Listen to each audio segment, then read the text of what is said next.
Commander Jake Harrison stood on the bridge of the exploration ship Defiance, watching the stars through the main screen. The peaceful silence was broken by a sharp beeping sound from the communications panel. Lieutenant Carol Adams looked up from her station with worry in her eyes. "Commander, we're getting a priority signal from Earth Command," she said. "It's marked as urgent." Jake walked over to the communication station. "Put it through, Carol." The screen flickered, and Admiral Kevin Ross appeared. His face looked tired and serious. Behind him, Jake could see other officers moving around quickly. Something big was happening. "Jake, I need you to return to Earth immediately," the Admiral said. "Bring the Defiance back as fast as you can. We have a situation." "What kind of situation, sir?" Jake asked. Admiral Ross paused for a moment. "The Galactic Coalition has given us an ultimatum. They want all human ships to return to the Sol system. They say we're expanding too fast into their space." Jake felt his stomach drop. The Galactic Coalition was made up of 12 different alien races. They had been in space for thousands of years before humans even learned to fly. Their technology was far ahead of anything Earth had. "How long do we have?" Jake asked. 72 hours, the Admiral replied. "After that, they say they'll take action to stop our expansion." The screen went dark. Jake turned to his crew. They all looked worried. Dr. Amy Foster, the ship's science officer, spoke first. "Commander, the Coalition has over 800 warships. We only have 23 ships in our entire defense fleet." Jake nodded. He knew the numbers. Everyone in the human military knew how badly they were outmatched. "Set course for Earth, maximum speed," he ordered. 3 hours later, Jake was in his quarters when Carol called him to the bridge again. This time, the signal was coming from the Coalition flagship. Captain Lisa Martinez appeared on the screen. She was Earth's best diplomat, currently aboard the alien ship trying to negotiate. Her usually calm face looked stressed. "Jake, I wanted you to hear this directly," she said. "The Coalition has refused all our offers for peaceful settlement. They say humans are too aggressive and expand too quickly. They want us to stay in our home system and never leave again." "What about our colonies?" Jake asked. "We have over 2 million people living on other worlds." Lisa's face grew darker. "They say the colonies can stay, but they'll be under Coalition control. Humans living there will become workers under alien supervision." Jake understood what she meant. Slaves. The aliens wanted to make humans into slaves. "The Coalition leader is Admiral Vextar of the Velkari," Lisa continued. "He thinks humans are primitive. He says we got lucky when we discovered faster than light travel. He believes we don't deserve to be in space with the advanced races." The communication ended. Jake sat in his command chair and thought about the situation. Humanity had been exploring space for only 50 years. In that time, they had built colonies on 12 different worlds. They had always been peaceful, trading with alien races and avoiding conflicts. But the Coalition saw things differently. They thought humans were dangerous because they explored and built colonies quickly. The aliens had controlled the galaxy for so long that they didn't want any new competition. On Earth, President Helen Brooks called an emergency meeting. In a secret underground facility in Cheyenne Mountain, military leaders gathered around a large table. General Paul Carter sat at one end, his face serious. "The Coalition fleet is moving into position around our colonies," he reported. "They have enough firepower to destroy every human settlement in less than 6 hours." President Brooks looked around the table. "What are our options?" Admiral Ross spoke up. "Our conventional forces can't stop them. We need to consider other alternatives." General Carter cleared his throat. "Madam President, I recommend we activate Project Titan." The room became very quiet. Project Titan was Earth's most secret program. Only a few people knew it existed. Even the Coalition's spy networks had never discovered it. "How ready is the project?" the President asked. 98% complete, General Carter replied. "We can activate it within 24 hours, Dr. Sam Mitchell, the chief scientist, leaned forward. "Madam President, Project Titan represents 10 years of work and 30% of our planet's resources. If we use it, there's no going back." President Brooks closed her eyes for a moment. She thought about the 2 million humans living on colony worlds. She thought about Earth's children who would grow up as slaves if the Coalition won. How many people know about Project Titan? She asked. 12 people in this room and maybe 50 others worldwide, General Carter answered. The president opened her eyes. Then we keep it that way until the last possible moment. Activate Project Titan. Back in space, the Coalition fleet was gathering. Admiral Vextar stood on the bridge of his flagship, a massive ship called the Eternal Glory. He was tall and thin, with purple skin and 4 arms. His species, the Velkari, considered themselves the most advanced race in the galaxy.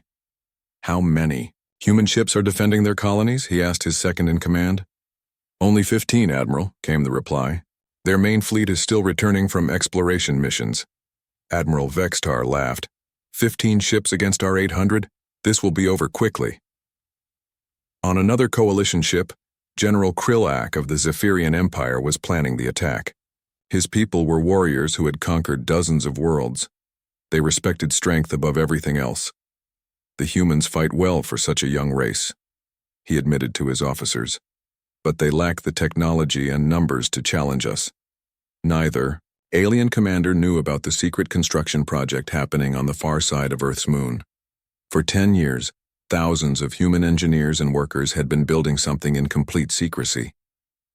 The project was so well hidden that even Earth's orbital sensors couldn't detect it. Engineer Carol Adams had been working on the project since the beginning. She knew every bolt and wire in the massive structure. As she watched the final preparations, she felt both pride and fear. "It's beautiful," she said to her assistant, "and terrifying." The structure was unlike anything humanity had ever built.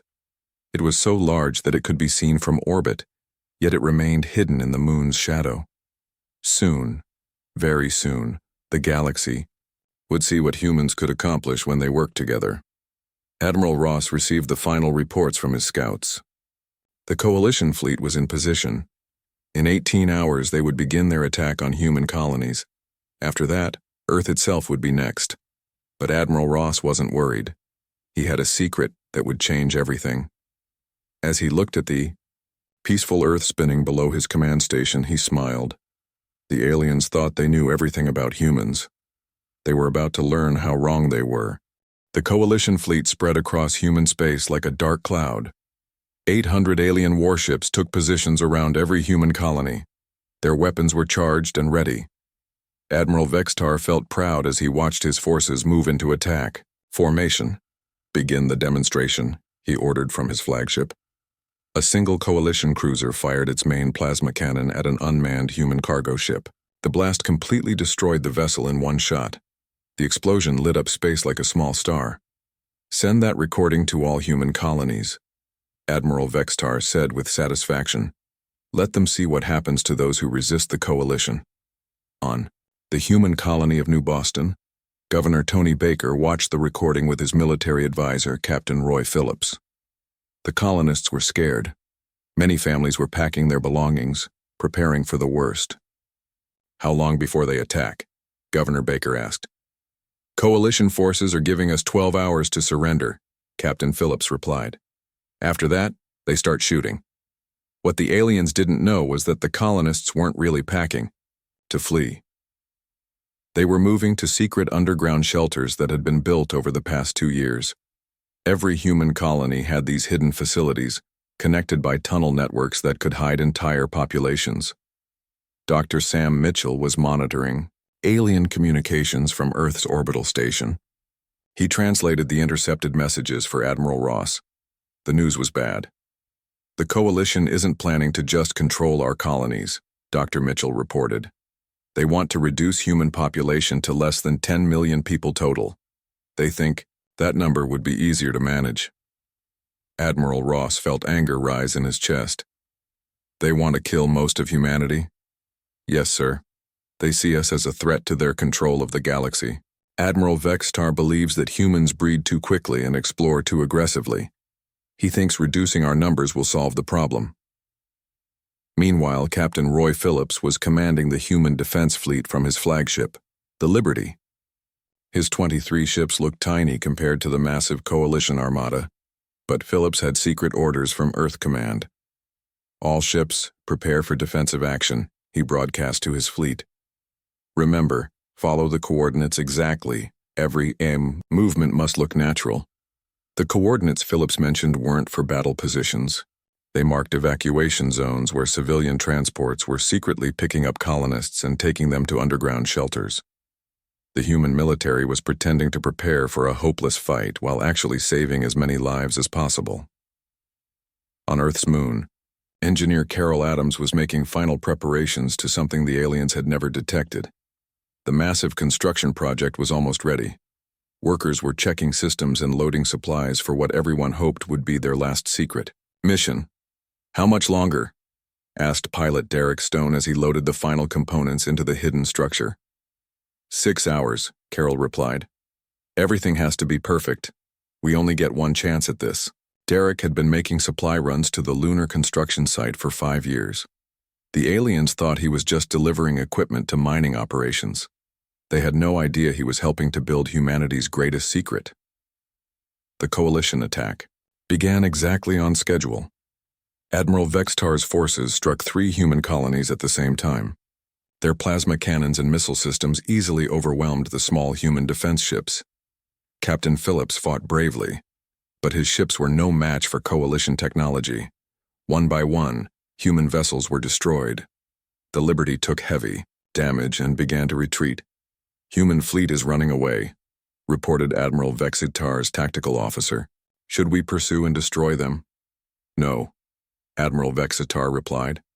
"Let some escape. I want them to spread fear among the other colonies. Fear makes conquest easier."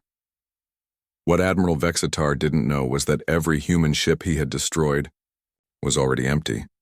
The crews had been evacuated to safety before the battle began. Captain Phillips was fighting with automated ships and skeleton crews of volunteers who knew the risks.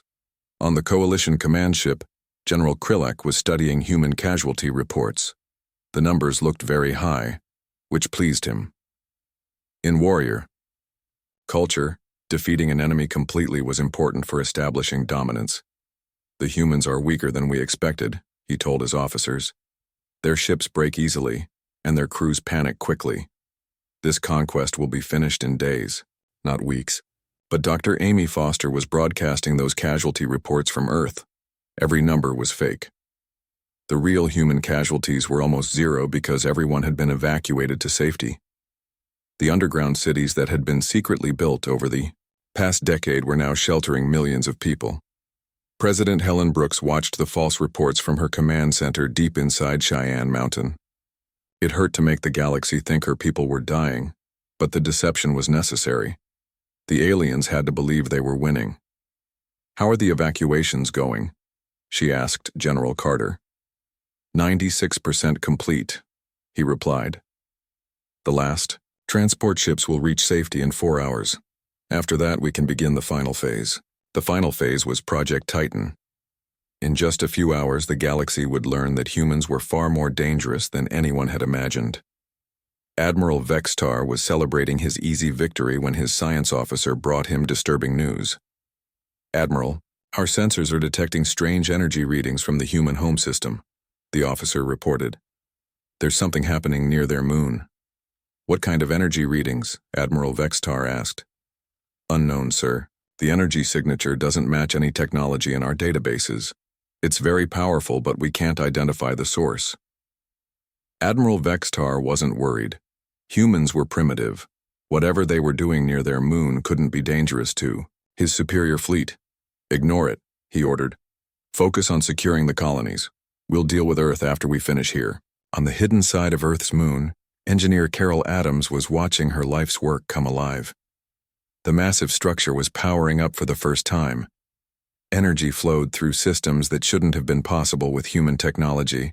"All systems are green," she reported to her team. "Gravitic drives are online. Weapon systems are charging. Defensive shields are at full power." Carol felt tears in her eyes. 10 years of secret work, using resources from every human world, had created something that would change the galaxy forever. The aliens thought they knew what humans could do, They were about to learn the truth. Back in the battle zones, Captain Phillips was conducting what looked like desperate retreats. His remaining ships fled from one system to another, always staying just ahead of coalition forces. To the aliens, it looked like panic. In reality, Phillips was buying time for the final evacuations. Last transport ship has reached safety, his communications officer reported. All civilians are secure in underground facilities. Captain Phillips smiled grimly. Then it's time to stop pretending we're afraid. He opened a secure channel to Earth Command. Admiral Ross, this is Phillips. The deception is complete. All civilians are safe. Ready for Project Titan activation. On Earth, Admiral Ross received the message in his command center. Around him, officers and scientists were monitoring displays showing the coalition fleet positions. The aliens had spread out across human space thinking they had already won. General Carter, Admiral Ross said, activate Project Titan. It's time to show the galaxy what humans can really do. General Carter entered his authorization code into the main computer. 10 years of secret preparation was about to pay off. The aliens thought they were conquering a weak, primitive species. Instead, they were about to face humanity's greatest creation. Deep beneath the lunar surface, massive engines began to hum with power. The moon itself seemed to vibrate as systems that had been hidden for a decade finally came online. Soon, very soon, the galaxy would see what humans had been building in secret. The coalition thought the war was over. For humanity, it was just beginning. Admiral Ross stood in Earth's command center, his hand hovering over the final activation switch. Around him, dozens of officers watched in silence. 10 years of secret work had led to this moment. Begin Project Titan activation, he said quietly. Shocker. Switch clicked into place. Immediately, signals raced from Earth to the moon at the speed of light. On the hidden side of Earth's natural satellite, massive systems that had been sleeping for months suddenly roared to life. Engineer Carol Adams watched her displays as power flowed through the enormous structure. Primary systems online, she announced to her team. Gravitic drives responding normally, all weapon systems are charging. Deep beneath the lunar surface, explosions began. But these weren't destructive explosions. They were carefully planned demolitions that broke apart the false surface that had hidden humanity's greatest secret for a decade. Admiral Vextar was reviewing battle reports on his flagship when his sensor officer cried out in alarm.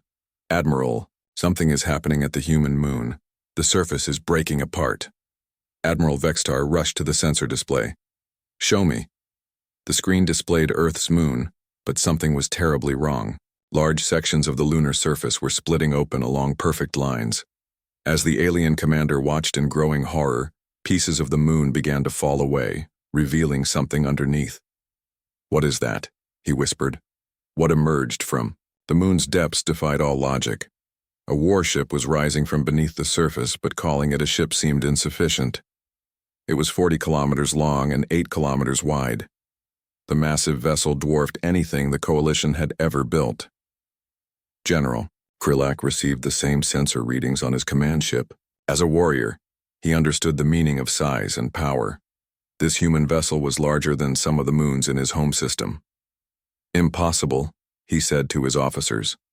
Humans don't have the technology to build something like that.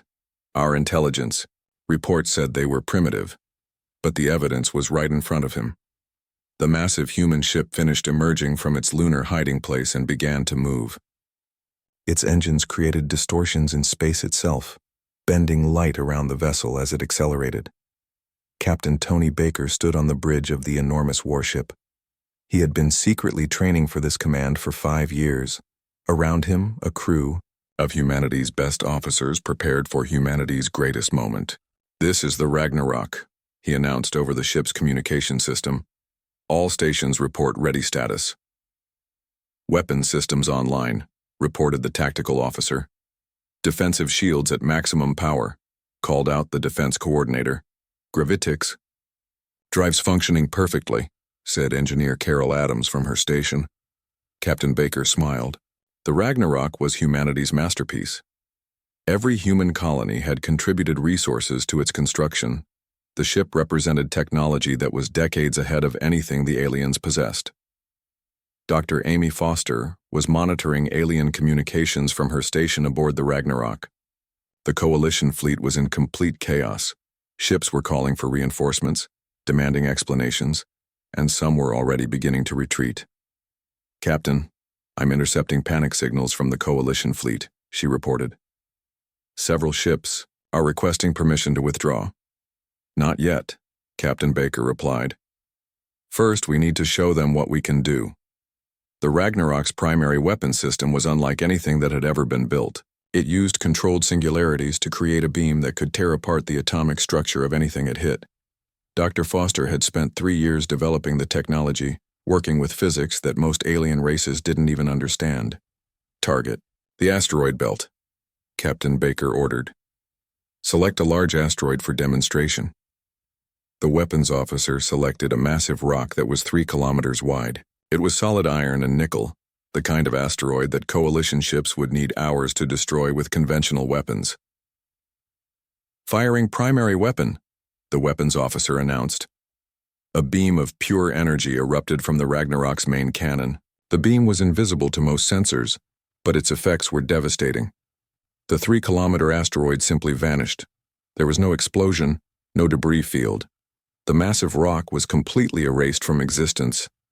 Admiral Vextar watched the demonstration in stunned silence. His flagship's best weapons could barely scratch an asteroid that size. The human ship had eliminated it effortlessly. "How is this possible?" he asked his science officer. "Unknown, Admiral," came the shaky reply. "The energy readings are beyond our understanding. That weapon appears to manipulate matter at the quantum level." Commander Jake Harrison stood beside Captain Baker on the Ragnarok's bridge. He had been recalled from his exploration mission to witness this moment. As he watched the Coalition fleet's panicked responses, he felt a mixture of pride and concern. "Captain, we're receiving surrender requests from 12 Coalition ships," the communications officer reported. "Tell them to maintain position and await instructions," Captain Baker replied. "We're not done yet." President Helen Brooks appeared on the main screen from her bunker on Earth. Behind her, the leaders of every human colony were gathered. This moment would determine humanity's future in the galaxy. "People of the galaxy," she began, her voice broadcast on all frequencies. "For 10 years, humanity has prepared for this day. We hoped we would never need to use what we built, but your Coalition gave us no choice." Admiral Vextar listened to the human president's words with growing dread. Everything his people believed about humans was wrong. They weren't primitive, they weren't weak. They had been planning and building while the Coalition thought they were just lucky explorers. "The ship you see before you is called the Ragnarok," President Brooks continued. "It represents the combined efforts of every human world.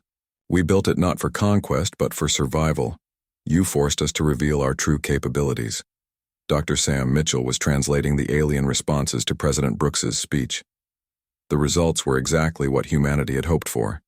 Fear was spreading through the Coalition faster than their communication systems could carry messages. "The Thurian Collective is requesting immediate peace negotiations," he reported. "The Aquatic Federation is withdrawing their fleet from human space. Even the Zephyrian Empire is calling for a ceasefire." But Admiral Vextar wasn't ready to surrender. His pride wouldn't allow it. "All ships, attack formation," he commanded. "We outnumber them 800 to 1. The Coalition fleet began to move toward the Ragnarok. Captain Baker watched their approach with calm confidence. All defensive systems prepare for incoming fire. The Coalition's combined firepower was incredible. Hundreds of plasma cannons, missile launchers, and energy weapons fired at the human ship simultaneously. Space lit up with explosions as enough firepower to destroy a planet struck the Ragnarok's shields. When the light faded, the massive human ship was completely undamaged. Its shields hadn't even flickered. Engineer Carol Adams monitored the defensive systems from her station. "Shield strength still at 100%, she reported. "The Coalition's weapons can't penetrate our quantum-hardened armor." Captain Baker nodded. "Return fire. Target their flagship only. 1 shot." The Ragnarok's secondary weapons system fired a single beam at Admiral Vextar's ship. The massive coalition flagship, which had seemed invincible just minutes before, was cut cleanly in half.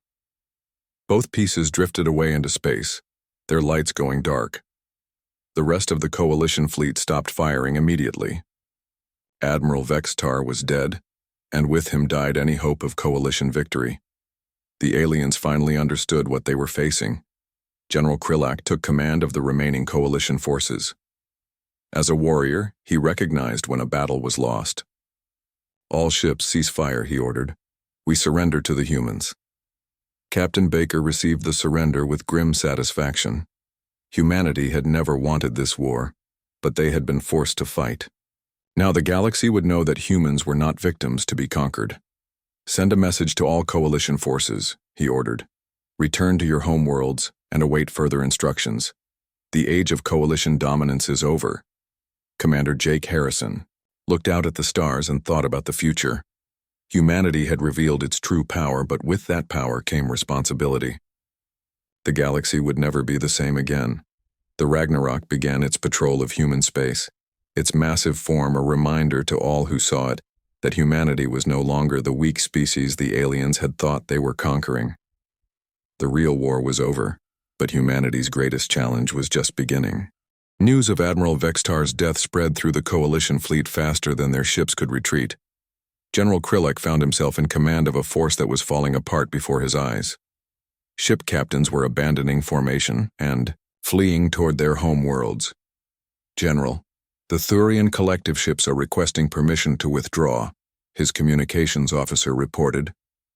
"The Aquatic Federation vessels have already left the battle zone." General Krillak watched as his once mighty armada scattered across space. Warriors he had fought beside for decades were running in terror from a single human ship. The shame burned in his chest, but he couldn't deny what he had seen. The Ragnarok was beyond anything his people could fight. Captain Tony Baker stood on the bridge of the massive human warship, monitoring the coalition's retreat. His tactical displays showed alien ships fleeing in all directions. Some were heading for their home systems, while others seemed to be running with no destination in mind. "Captain, we're receiving distress calls from coalition commanders," reported Lieutenant Chris Ward from the communications station. "They're begging for mercy." "What are they saying?" Captain Baker asked.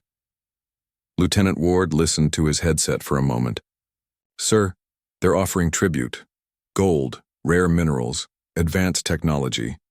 Anything we want if we promise not to attack their worlds." Engineer Carol Adams looked up from her monitoring station. "Captain, I'm detecting massive power fluctuations from the retreating ships. Some of them are overloading their engines trying to escape faster." Captain Baker nodded grimly. Fear was making the aliens careless. Ships that had been built to last for centuries were destroying themselves in their panic to get away from humanity's planet killer. On the coalition homeworlds, governments were in chaos. The Thurian collective's crystal cities were emptying, as citizens fled to underground shelters. Their leaders had always believed their advanced shields could protect them from any weapon. Now they knew those shields were useless against human technology. Dr. Sam Mitchell was monitoring communications from across the galaxy. The reports coming in painted a picture of complete civilization collapse among the coalition species. "Admiral Ross, I'm intercepting emergency broadcasts from 12 different coalition worlds," he reported from his station on Earth. "Their governments are evacuating their capitals. Military commanders are resigning rather than face our forces." Admiral Ross studied the tactical displays in Earth's command center. Red dots representing coalition ships were scattered across hundreds of star systems, all moving away from human space as fast as they could travel. "What about their military installations?" he asked. "Most are going dark," Dr. Mitchell replied. "They're powering down weapon systems and broadcasting surrender signals. Some bases are even releasing their prisoners and sending them home." Meanwhile, on the Aquatic Federation's water worlds, entire underwater cities were surfacing for the first time in centuries. The aquatic aliens had always felt safe in their deep ocean homes, but they knew their water provided no protection against weapons that could boil entire planets. Commander Jake Harrison was coordinating with human colonies throughout the galaxy. The reports he received showed how completely the situation had changed in just a few hours. "Sir, this is Colony Governor Derek Stone on New Boston," came a transmission. "The Coalition occupation forces here have surrendered. They're actually asking us to protect them from their own government." "Protect them from what?" Commander Harrison asked. "They're afraid their leaders will execute them for failing to defeat humanity," Derek explained. "The aliens are begging to become prisoners of war rather than return home in disgrace." Similar reports were coming in from every human settlement. Coalition soldiers who had been preparing to enslave human colonies were now surrendering and asking for protection. The psychological impact of the Ragnarok's demonstration had broken their will to fight completely. Captain Baker decided to demonstrate the ship's mobility capabilities. The massive vessel, which seemed too large to move quickly, suddenly vanished from its position near Earth's moon. It reappeared instantly in the asteroid belt, then jumped again to the edge of the solar system. "How are we doing that?" asked Dr. Amy Foster, even though she had helped design the technology. "Spatial fold drives," engineer Carol Adams explained. "We're not actually moving faster than light. We're folding space itself, stepping from one point to another instantly." The demonstration had its intended effect. Coalition ships that thought they could escape by jumping to faster-than-light speeds discovered that the Ragnarok could follow them anywhere in the galaxy. There was no place to run, no place to hide. General Krillak received reports from his scouts that the human ship had appeared in 5 different star systems simultaneously. His tactical officers insisted this was impossible, but the sensor readings were clear. "Sir, how can one ship be in multiple places at once?" asked his second-in-command. "It can't," General Krillak replied grimly, "which means they have more than one of these ships." The truth was even worse than General Krillak suspected. Captain Baker was using the Ragnarok's advanced sensors to project holographic images of the ship in distant systems. To alien sensors, it appeared that humanity had an entire fleet of planet killers. The psychological warfare was working perfectly. President Helen Brooks addressed the galaxy again from her command center. This time, her message was broadcast from the Ragnarok itself, showing the massive ship's interior to alien viewers. "People of the galaxy," she began, "humanity does not seek conquest. We never wanted war with your coalition, but you forced us to defend ourselves, and we were prepared." The broadcast showed the Ragnarok's interior, revealing technology that was decades ahead of anything the coalition possessed. Massive weapon systems, defensive shields that could stop planet-cracking attacks, and engines that could travel across the galaxy in minutes. "This ship represents 10 years of cooperation between every human world," President Brooks continued. "We built it in secret because we knew this day would come. Your coalition could never accept that a young race like humanity belonged among the stars." Dr. Mitchell was translating the alien responses to the president's speech. The results showed that humanity's message was being received exactly as intended. "The Velkari Dominion's remaining leadership is requesting immediate peace negotiations," he reported. "They're offering to pay reparations for the attempted invasion.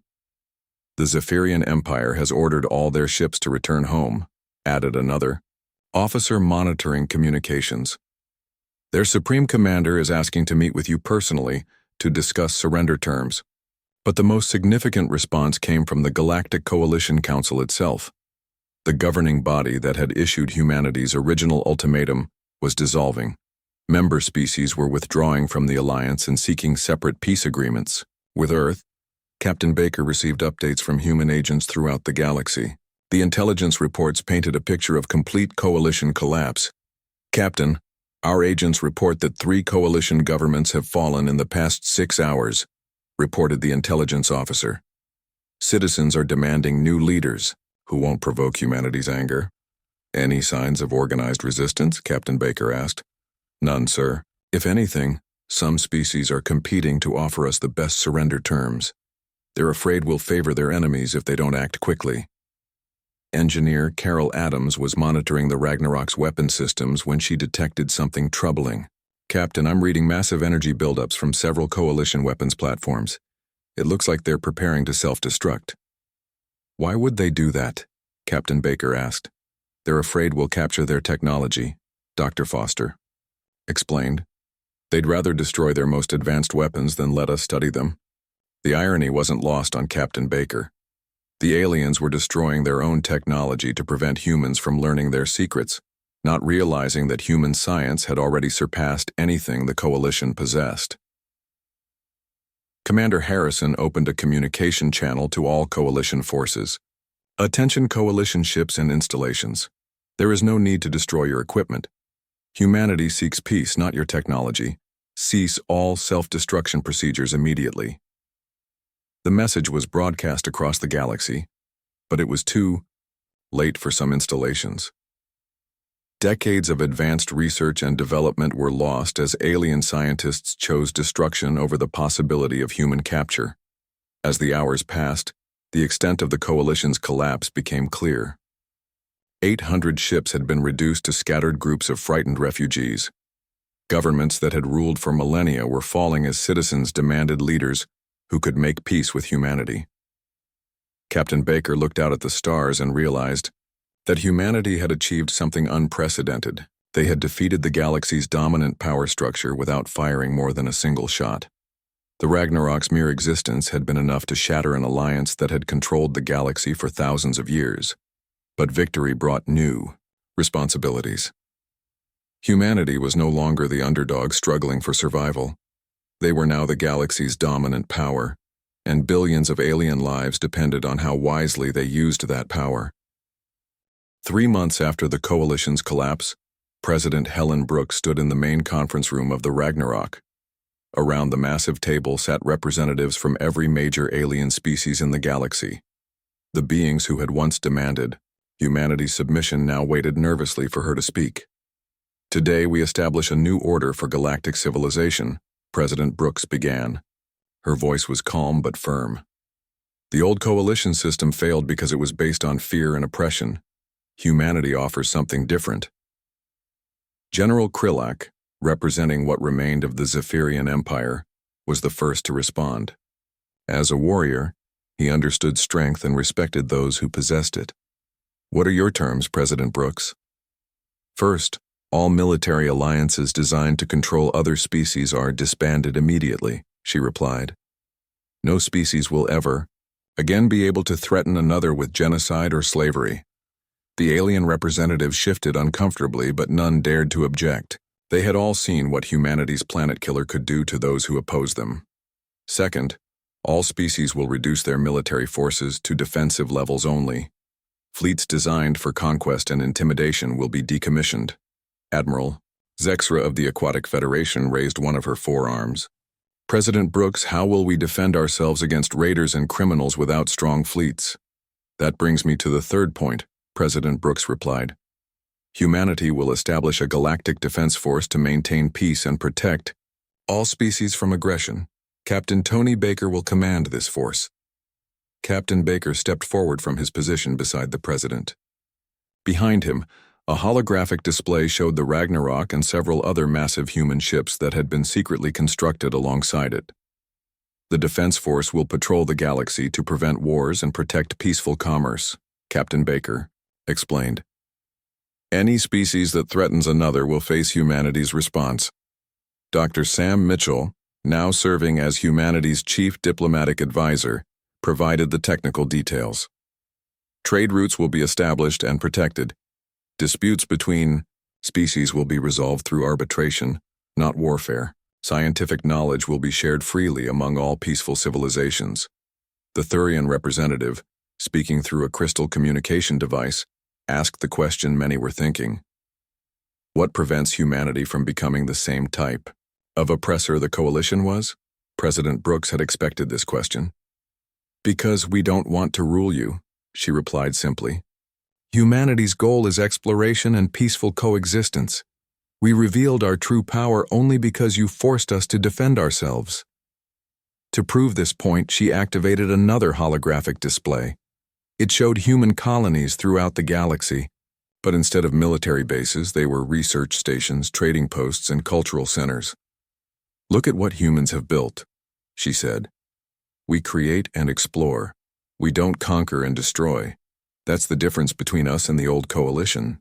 Engineer Carol Adams was overseeing the construction of additional Defense Force ships in Earth's orbital shipyards. The massive vessels were being built openly now, their construction serving as a deterrent to any species that might consider future aggression. "How many more ships will we need?" asked her assistant Derek Stone, who had been promoted to chief construction supervisor. "The Defense Force will have 12 planet killers when we're finished," Carol replied. "That should be enough to patrol the galaxy effectively." The news of humanity's expanding fleet had the intended effect. Species that might have considered rebellion against the new order quickly abandoned such thoughts. 12 ships like the Ragnarok could patrol every major star system simultaneously. Admiral Kevin Ross, now commanding Earth's home defense fleet, was establishing training programs for allied species. Former coalition officers who had proven their loyalty to the new order were being taught human tactics and technology. "The key to maintaining peace," he explained to a group of alien officers, "is making war so costly that no one will consider it. Our ships don't just protect human interests, they protect everyone." Dr. Amy Foster had been appointed head of the new Galactic Research Council. Her job was to coordinate scientific advancement among all species while ensuring that dangerous technologies remained under human control. "We're sharing medical advances, agricultural improvements, and clean energy technology," she reported to President Brooks. "But weapons research and advanced spacefold technology remain restricted to human scientists." The wisdom of this policy became clear when several species attempted to secretly develop their own planet-killer weapons. Human intelligence networks, now the most advanced in the galaxy, detected these efforts immediately. Commander Jake Harrison, leading a diplomatic mission to the Velkari homeworld, delivered humanity's response to these attempts. "We know about your weapons research," he told the Velkari leadership. "Abandon these projects immediately or face the consequences." The Velkari, still traumatized by the loss of their fleet and Admiral Vextar, immediately complied. Word of their submission spread quickly, discouraging other species from similar attempts. Captain Baker was conducting the Ragnarok's regular patrol when he received a distress call from the frontier region. A group of pirates had attacked a trade convoy, carrying supplies to newly independent colonies. "Set course for the attack site," he ordered. "Maximum speed." The Ragnarok arrived at the scene within minutes, its massive form appearing suddenly in the middle of the pirate fleet. The criminal ships immediately attempted to flee, but there was nowhere to run. "Attention pirate vessels," Captain Baker broadcast. "Surrender immediately and release your prisoners. This is your only warning." The pirate leader, desperate and foolish, ordered his ships to attack the Ragnarok. Their weapons were even weaker than the old coalition technology, barely scratching the massive ship's shields. One precise shot from the Ragnarok's secondary weapons disabled the pirate flagship. The other criminal vessels surrendered immediately, their crews begging for mercy. "This is why the Defense Force exists," Captain Baker explained to his crew as they transferred the pirates to a prison ship. "No one in this galaxy should fear traveling in peace." The incident was reported throughout the galaxy, reinforcing humanity's reputation as protectors of peaceful commerce. Trade between species increased dramatically as merchants realized their cargo was safe under human protection. President Brooks established the Human Colonial Authority to manage humanity's expanding presence in the galaxy. But unlike the old coalition, human colonies were built on cooperation, not conquest. "Every human settlement will include facilities for other species," she announced. "We're not building an empire, we're building a community." The results exceeded everyone's expectations.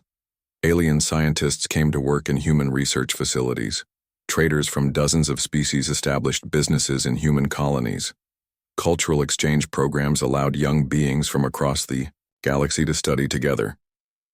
Dr. Mitchell documented these changes in his reports to Earth.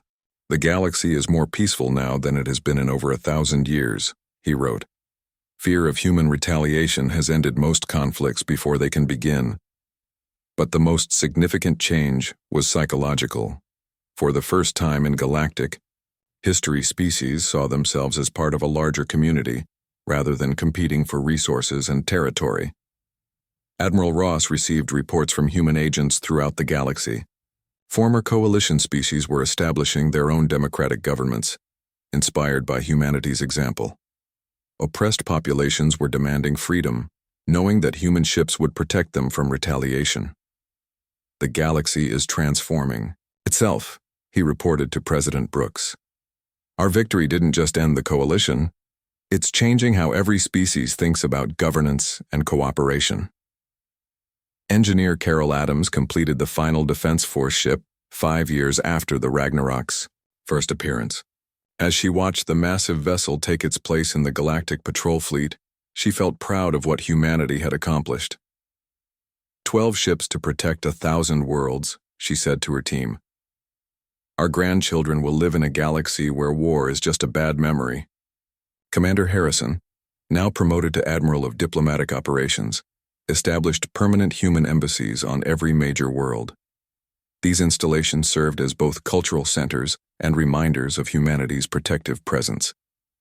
The final test of the new order came when the Zephyrian Empire faced a revolution by one of its former slave species. In the old days, such conflicts would have spread across multiple star systems, causing billions of casualties. Instead, Captain Baker arrived. With the Ragnarok and 3 other Defense Force ships, the mere sight of the human fleet was enough to end the conflict peacefully. The Zephyrians granted independence to their former slaves, while the rebels agreed to establish a democratic government. This is how problems should be solved, Captain Baker announced after the peaceful resolution. Through negotiation and compromise, backed by the knowledge that violence is not acceptable. 10 years after the coalition's defeat, President Brooks stood once again on the Ragnarok's bridge. But this time, she was surrounded by representatives from 50 different species, all working together as part of the Galactic Defense Force.